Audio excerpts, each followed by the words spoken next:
പറ്റി മോളെ, പനിയാണോ? ഞാൻ ഗുളിക തരാവേ. ഇന്ന് ഗുളിക കഴിക്കും.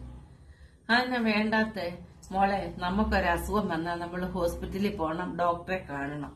നമ്മളൊന്ന് തളർന്നു കിടന്നാൽ നമ്മളെ നോക്കാൻ ആരും കാണത്തില്ല. നമുക്ക് പണമുള്ള സമയത്ത് നമ്മുടെ കൂടെ എല്ലാവരും കാണും. നമ്മുടെ ചുറ്റിനും ആൾക്കാരാണ്.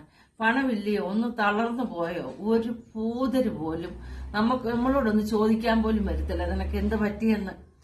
അതോ നമ്മൾ ഇവിടോട്ടേലും ഒന്ന് വെളിയിലോട്ടൊന്ന് ഇറങ്ങിയ ഇതെന്നെ ഇങ്ങനെ നടക്കുന്നേ, ഇതെന്നെ ഇങ്ങനെ നോക്കുന്നേ, ഇതെന്നെ ഇങ്ങനെ പൊട്ട് തൊട്ടേക്കുന്നത്, ഇതെന്താ ഇങ്ങനെ തലമുടി ചീകി വെച്ചേക്കുന്നത്, ഇതെന്നെ അയ്യോ എന്തോ ഡ്രസ്സാ ഇത്, വൃത്തികെട്ട ഡ്രസ്സ്, അയ്യോ ഇട്ടോണ്ട് പോകുന്ന കണ്ടോ, ഡ്രസ്സ് നാണമില്ല ഈ ഡ്രസ്സൊക്കെ ഇട്ടോണ്ട് പോകാൻ ഇത്രയും പ്രായമായിട്ടും എന്നൊക്കെ ചോദിക്കുന്ന ആൾക്കാരാണ് നമ്മുടെ നാട്ടിലുള്ളത്. അപ്പോഴും നമുക്കൊരസുഖം വന്നാൽ ഹോസ്പിറ്റലിൽ പോകണം, ഡോക്ടറെ കാണണം, മരുന്ന് വാങ്ങിക്കണം, അത് കഴിക്കണം.